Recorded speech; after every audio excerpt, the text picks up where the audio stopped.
I'm very concerned about the hunters, and I'm not a hunter, but one of my best friends is a hunter, and for his 50th birthday, I bought him a beautiful shotgun that he uses to get clay pigeons, and I actually went hunting with him recently, and he has different rifles for different parts of the sport, and so as you heard, the hunters have a 10-hour safety course.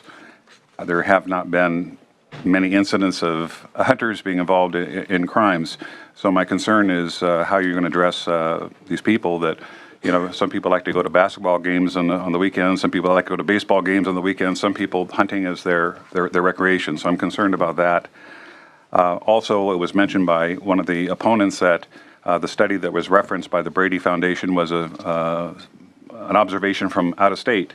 And as we know, California probably has the most comprehensive gun laws probably in the country, and the opposition is opining, and I tend to agree with them, that this is an unreasonable restriction on our Second Amendment rights, and I'd like to have your opinion on these comments. Sure, I'll address the first one. I'll let the Brady campaign address the study because I didn't mention the study.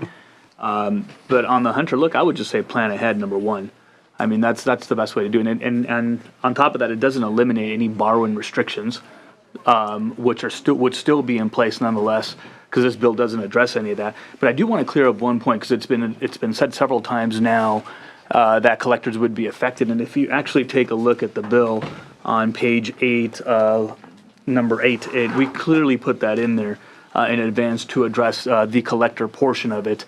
And I also want to correct one last piece. When it was said that if you inherited 150 guns, I believe the number was said, that you'd have to sell them one by one. There's nothing in this bill that says a person has to sell a gun one by one.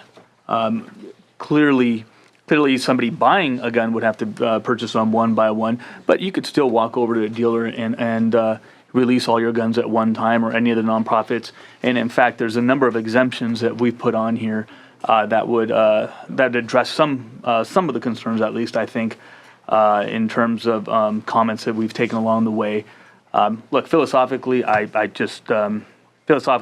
probably don't see eye to eye with some folks who want to believe that everybody should have as many guns as possible, because I've heard this comment over and over. Everybody's a law-abiding citizen until they're not. And in fact, if you take a look at the tragedy that happened over the weekend, those were purchased legally. So even then, I'd make the argument that there should be further restrictions. And I'll go back to my comment, because you're a law-abiding citizen until you're not, and you shoot somebody. But I hope that addresses at least some of the concerns on the hunting portion of it. I'll let one of our witnesses here address the study portion. And just one follow-up. If you have a 16-year-old, 18-year-old that's having a birthday party and hunting, the family's been involved in hunting, if they're not purchasing, are they allowed to be the beneficiary of gifts of more than one gun per month, or is this only for purchasing those guns by the beneficiary of that gun? Well, currently, we wrote through purchasing. I mean, I'd be happy to take a look at it, but the way if I had to answer this at one point in time, I mean, it's not difficult. I mean, you could assume that they'd have to receive them at one time a month, and they'd go through a licensed dealership to do that. But I'd be happy to take a look at that. But I think the goal, nonetheless, and the intent is, from my perspective, is that there's no real reason for one individual to need more than one gun per month. Hypothetically, let's take a look here for a second, that in 12 months, I could buy 12 guns. And if I'm married, I could buy 24 guns in a household. And over 10 years, that's 240 guns. I mean, that's a pretty sizable amount of guns nonetheless. Understandable. If you'd like me to address the study you referenced, it was a study of gun trafficking in Pennsylvania, which also has background checks for handguns. But I'd also point out that ATF considers multiple long gun sales throughout the nation a significant indicator of gun trafficking, and specifically in California and other border states with Mexico has placed specific reporting requirements for firearm dealers to report to the FBI and ATF about multiple long gun sales, because gun trafficking from the border states to Mexico has been linked to so extensively to multiple long gun sales here in California. Is that the ongoing practice today with ATF? If I were to go to a local gun dealer in Temecula and buy, 100 guns in a month, would that gun dealer have a requirement to report those sales to ATF? And wouldn't you think that that would probably raise some flags that ATF might want to be concerned about me and why I'm buying so many guns? So, in essence, is this bill really necessary when we have higher authorities that are monitoring these things? I mean, in the state of California, we have an attorney general that can't even keep up with chasing people that shouldn't have guns that do have guns. And here we're again piling on more and more regulations and maybe adding to her burden as the attorney general, going after law-abiding citizens that just want to collect guns or hunt.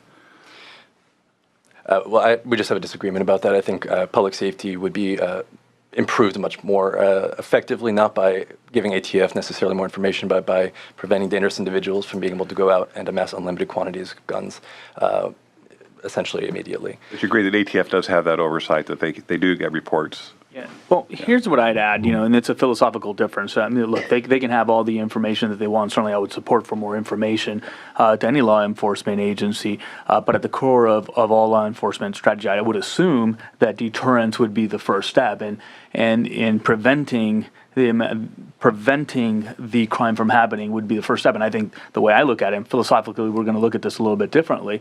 But if preventing the amount of guns getting out on the street and preventing an individual from having a massive collection of guns, if I see this as a deterrent towards gun violence, then certainly I would go for this measure. And it doesn't take away from my support towards law enforcement collecting more information, but I would much rather prevent the crime than to have to collect information about the crime that's now happened. I would have loved to prevent what happened this weekend. And I think everybody here would have loved to have done that. I agree with you. I agree with you. I would have. Okay, I'm going to ask the people go through the chair. We're having, Yeah. this is Thank you. a subject on which people feel passionately and intellectually. Yeah. And Thank you, Madam Chair. let's, try to keep it orderly. You're correct, and I apologize. Madam Chair, I certainly respect the difference of opinion that we have. And it was a heinous crime that we saw in Orlando that we all are very upset about. And this is a case where a gentleman purchased basically one rifle and caused significant morbidity and mortality. This was a failure also at the federal level, when the FBI and the State Department was monitoring this individual and probably should have used legal procedures to ensure that this dangerous potential terrorist and admitted terrorist today should have had intervention and didn't have intervention. So there was a failure really at the federal level. It wasn't anything related to him having a legal right to go buy a gun. It was just his political philosophies got in the way of him becoming a very dangerous person, and the failure of, unfortunately, forces beyond your control or my control that allowed this heinous activity to happen. But I respect your position, and I'm going to, opine that our Second Amendment rights are certainly being challenged here in the state capitol at this time. And if this were to pass, it will, I'm sure, will be appropriately litigated. So.